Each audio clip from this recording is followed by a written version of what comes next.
Hello, everyone, and welcome back to another episode of Crabby Morning. I am Dylan, and I'm joined with Kayla, Liam, John. And today we are going to be talking about overcoming challenges and basically how to work through your own individual struggles. So, would anyone like to start us off today? I would like to share a challenge that I overcame. It was a hard and arduous one of graduating high school. I hate high school, or just school in general. It's the worst thing. Every second just felt like torture. I just couldn't stand being in there. But I dropped out at 18. I said, screw it, I'm not coming back. But then life hit me and was just like, well, you can't really do anything if you don't got a GED or high school diploma. So I said, oh, shoot, man. So I moved up with my mom and I re-entered high school and started a new life for myself up here, and graduated last year. So yeah, that was pretty cool. Good job. touching story. Mm-hmm. So I feel like that's a lot of challenges put in one, where you had to, first of all, I guess, what led you to come back to school, I guess, and to make the big decision? Because that's a big decision. Yeah. Well, I guess it was probably with just I tried looking for a job, and a lot of them didn't really look at me because of I didn't really have a diploma or GED. So they're just like, yeah, oh no. And then so I was just like, well, shoot. I tried to look everywhere, couldn't find anything. So I just really dug down deep in myself and was just like, well, just going to go back to high school and just see what happens. Mm-hmm. Was it worth it in the end, Liam? It was. Cool. It definitely was. Walking across the stage and them handing my diploma, it was probably one of the greatest things in my life. Wow. Mm-hmm. You could have become self-employed, but you could become self-employed by becoming a YouTuber or a Twitch streamer Yeah, no, I could have done that. or but OnlyFans. Yeah, hey, you make a lot of money with that. Kayla! Self-employment. Yes, self-employment. It may not be what everyone's cup of tea is, but you make some good money out there. Anyways. John, would you like to share? Not currently, but I'm gonna pass this baton over to my friend Kayla. Yes. Well, it's embarrassing for me, but not much anymore.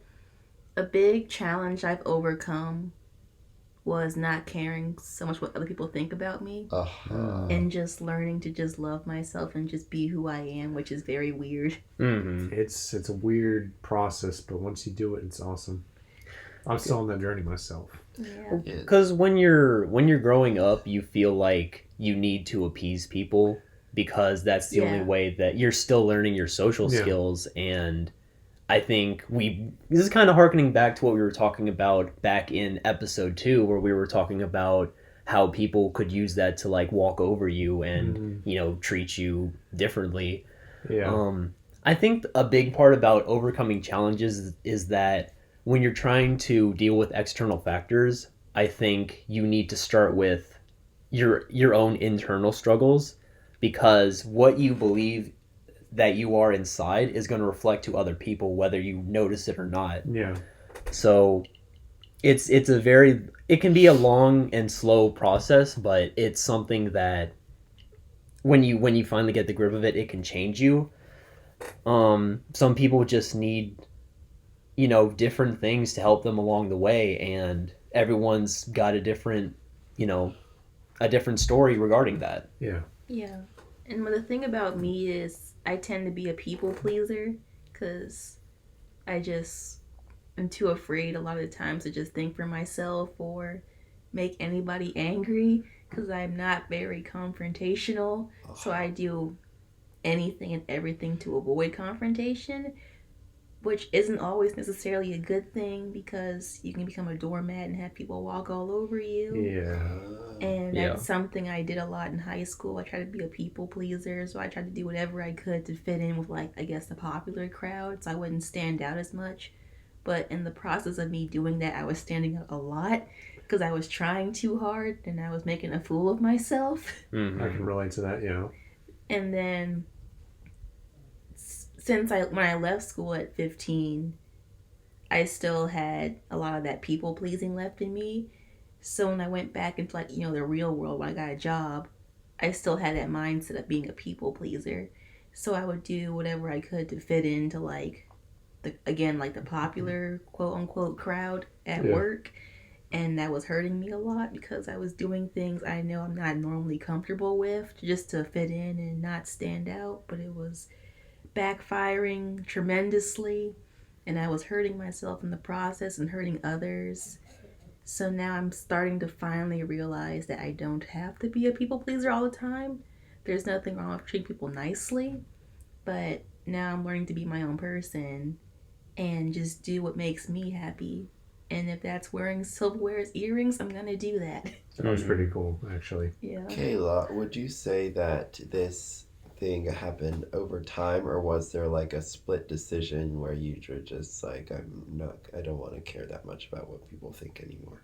It was a very, very slow process because I had to do a lot of like failing in the process to learn. Faux show. Well, mistakes are a part of that process. I mean, if you're somebody who considers themselves perfect, then they never change. They're a flat character instead of a dynamic character, where you progress and you learn from from the mistakes that you've brought upon yourself and other people in the past. And I think it's all about your perspective on those different subjects.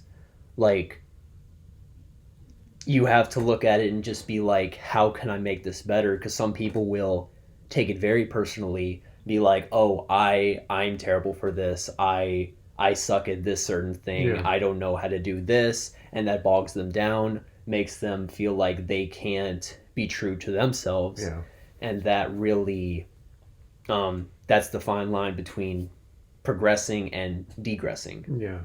I mean, for you to overcome any challenge that you face in your life, you just have to chip away at it little by little. You can't just make this big commitment to yourself and be like, oh yeah, I'm gonna go do that, but then you kind of step back because you're like, oh man, I don't know. You just take it just day by day, just working on yourself just little by little every day, and eventually you'll be a better you. Mm-hmm. I think a very big, very important thing that a lot of people should do is try to experience just all you can about anything, because you could find ideas that might help you down the road that you may never thought about before. What do you mean, Dylan? Like, I'm saying that that if you kind of limit yourself to like having a certain type of knowledge, you might not be aware of like certain things that could help you in progressing later in life. You know what I'm talking about? Well, is it to where you think that? Oh, hang on, let me back it up. So, okay. So, what you're trying to say, I think, is that to learn and to improve and to overcome challenges is to just step out of the comfort zone. Yes. Because absolutely. If you're staying in this little box all the time, you're only gonna get so good because you only know what you know. But then I read this book. It's called Obstacles is the Way. It helped me a lot actually through some tough times, and it's just about facing your problems head on and just working at it until it's gone. What is a challenge you guys are facing right now at this point in your life? Like you guys are talking about challenges that you've already overcome. What is something that you are overcoming currently? I would actually say for me it is, from an academic standpoint, I am currently switching between a community college to a regular college, and that means that I'm going to have even harder classes going forward. So it's all about how am I going to make the comfortable transition between this and that, and also what would the best way to go about like going through this new environment, how to succeed in my classes. Yeah. Yeah, you just have to find that balance once you get there. But I would say a challenge that I am still been working on is social interactions and just kind of just for this podcast we have to advertise. We sometimes go downtown and advertise, and I've been getting better from the first time we did it. I didn't hand out a single one to last Saturday, was it? Yes. I handed out 2 cards, so that's a step up from 0. So you just gotta just do little by little. And that's fine. It's like I think when people start to either learn a new skill or try to do something that they're not used to, they feel bad because they only did like a little bit of like something, and then they're thinking, oh, I should have done more and things. But that's how you're supposed to start off. If you're not sure about something, it's better to do a little bit of it than do a lot and then mess up on what you're trying to do. I just set myself a goal the first time. I was just like, I'll just hand out at least one. One is my goal, but I didn't hand out a single one. So next time, I'm like, all right, next time we do this, I'm going to try to hand out 2. And I did it. Yeah. Handed out 2 cards, and it was great. Yeah. Good job, Liam. Mm-hmm. Yeah. Kayla? I guess for me, a challenge I'm currently still struggling with is the fear of the unknown. That's deep. So I'm someone who doesn't like not knowing what's going to happen day to day. It just gives me a lot of anxiety and stress, and it can sometimes contribute to my clinical depression. So how I'm currently trying to deal with it is by just taking it day by day in slow steps and just doing things that bring me happiness, such as music, art. Currently, I'm really into plants now, so I've been planting a lot and watching a lot of Harry Potter. That's been helpful for me somehow. It's been really helpful. And just trying to basically just do things that make me happy and do things I know I can control day by day. I see what you're saying with the idea of the fear of the unknown. I think something that would be very beneficial is, I've heard this before, where you can change your viewpoint on a certain thing. Like, say you're afraid of something, well, don't say instead that you're excited about something. Fear and excitement are both, you feel the same way for both emotions. So if you tell your brain that instead, you'll eventually get excited instead of afraid. So like, instead of like, oh, I'm afraid of what's going to come next, it could be maybe I'm excited to experience new things. Yes. I'm excited for Pennywise to come out of the sewer. Yeah, and also for me, when I feel emotions, they're extreme emotions. Not sure if my depression/anxiety has anything to contribute to that. So when I'm feeling like anxious or scared, it's an extreme form. Right. So like I feel very sick and I get sick. Right. Versus And to clarify actually what you were saying, what I was saying before, that wouldn't completely change what you're going through, obviously. It's just something that helps out. Yeah, I was trying to say. When I feel excitement or happiness, it's extreme excitement and happiness, where I also get sick. I can't sleep. Yeah. So it's like I'm on a constant adrenaline rush for hours, and it sucks. Because eventually I'm in pain because it's lasting so long. So I'm trying to find ways to help mellow it out, but I can still feel the emotions without them being extreme emotions. Kayla, what's an example of like something that you are unknown? What do you mean by like fear of the unknown, I guess? Like something random that would like normally trigger you, I guess. The biggest like fear for me is how the current world is. Okay. So like it's based off of the fear of people in a way. The fear of people and not knowing what they're capable of. Yeah. Okay.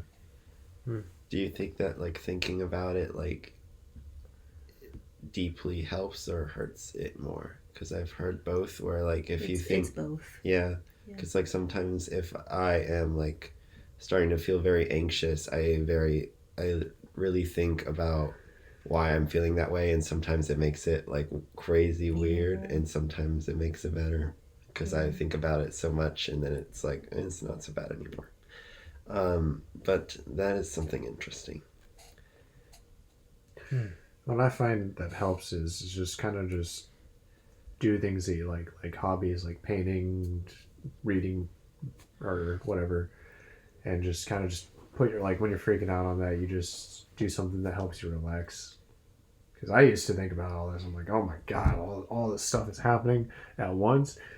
I just couldn't live like that, so I just kind of just back to it day by day. Mm-hmm. Do you so we've talked about challenges we have overcome, challenges someone hasn't, John. I didn't I don't know who you're talking about. I didn't forget about you. Yeah, John. You're always the question asker. Is caring, John. Well, so would you something that I've overcome or something that I'm overcoming We've right now? We've done both. One of each. All right. Something that I've overcome,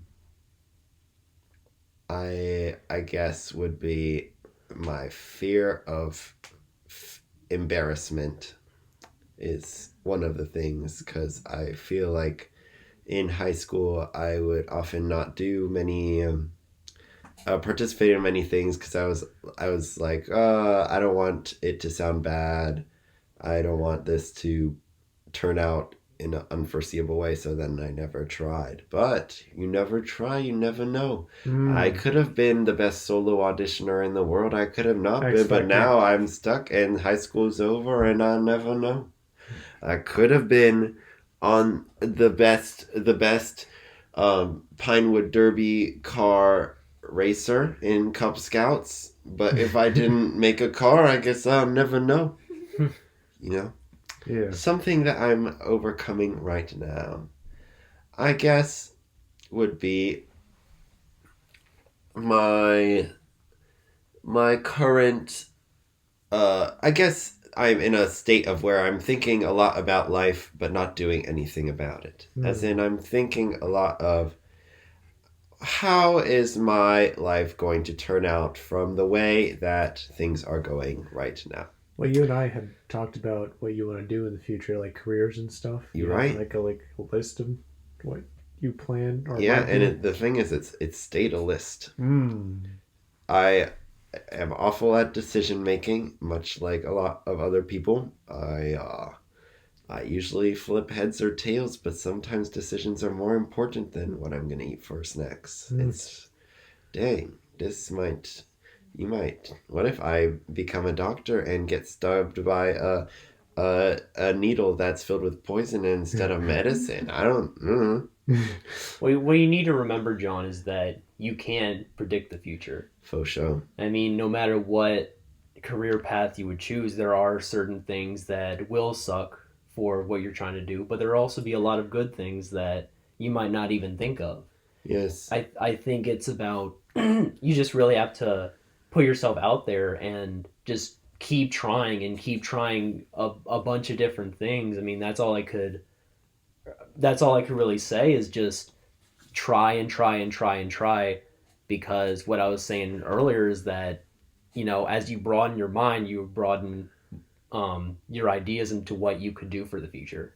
I guess I'm just overwhelmed with how many different possibilities I have that I know I could possibly be like practicing a violin or something right now, but I cannot bring myself to do it, and then I'm just at a standstill where like there's so many different possibilities for stuff that I could get better at, and then I'm still in a point where I'm like, I could do this, but I don't feel like it. And it's weird. I guess it's just very overwhelming, and I'm trying to get out of this state right now. And that is what I would say is a big challenge for me, is to get myself to act upon these or do something about it rather than just thinking about it. Anyways. Well, thank you for sharing, John. You're welcome. Oh, since you guys really wanted to hear about my well, you hadn't gone yet. I'm just saying. I like it like that though. Or we skip over you. Yeah. There was one other aspect that I did want to cover with you guys, and it was struggles, but from the perspective of rising prices or other things involving money, how that could create stressors for people. Money is one of the biggest stressors in the world. Yeah. And I'm always broke, so yeah. Yeah, same. Mm-hmm. It's weird because we rely too much on it. Well, I guess so. I mean, right. I feel like I have these phases where I care a lot about making money, and I'm like the Scrooge, and I don't want to spend anything, or I'm like, I don't care about having money. I'm just gonna give it all away to everyone and buy everyone gifts and buy myself littlest pet shop blind bag from the store just because I have the money. So I have these different phases. What do you mean by this as a challenge, I guess? Like saying how, like, gas would be a really good example to, like, see what is happening as of recently. Inflation. Yeah, the inflation and how gas prices are just rising. And that can create a big stressor for people because... How are you going to get to work? Yeah, how are you going to get to work if you don't have gas? Yeah, or places you want to visit or go. Or, like, if you're... Like, say, if you're, like, an up-and-coming college student and you're, like, at a minimum wage job and prices are rising, you can't really pay for much stuff. Yes. Yeah. When I see this, I have this big challenge that I don't have control over. For example, the situation of the gas. I think, what can I do about it? But I also think, this is the way, this is how it's meant to be. Like, what can I do? So what? I will keep doing my best, and that's all I can do. Budgeting can kind of help to alleviate that, but what you're saying still holds true. Are you talking about more the mental or physical thing of the money? Like, are we talking about being stressed and like, I'm so stressed, what can you do to overcome the challenge of the stress of not having money? Or are you saying, what can you do about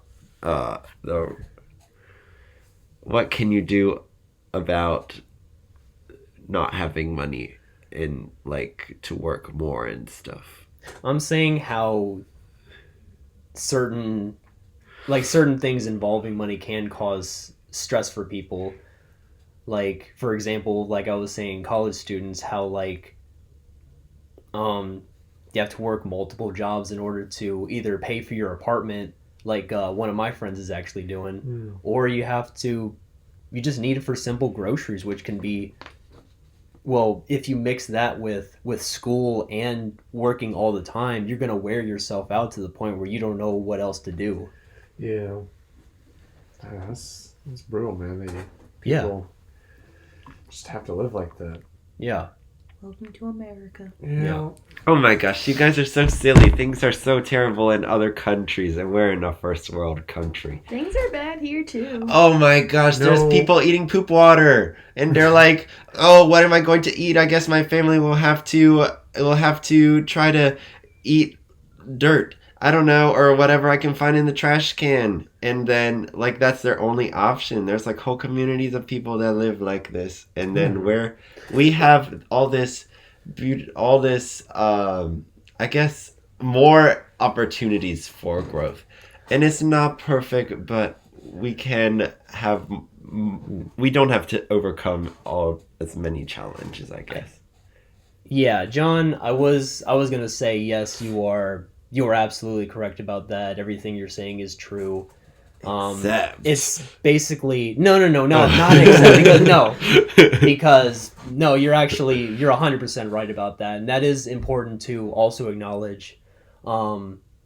It's basically like just other countries have different types of problems than America. I mean, America has its problems. Every country has their own problems that they have to deal with. Yes, exactly.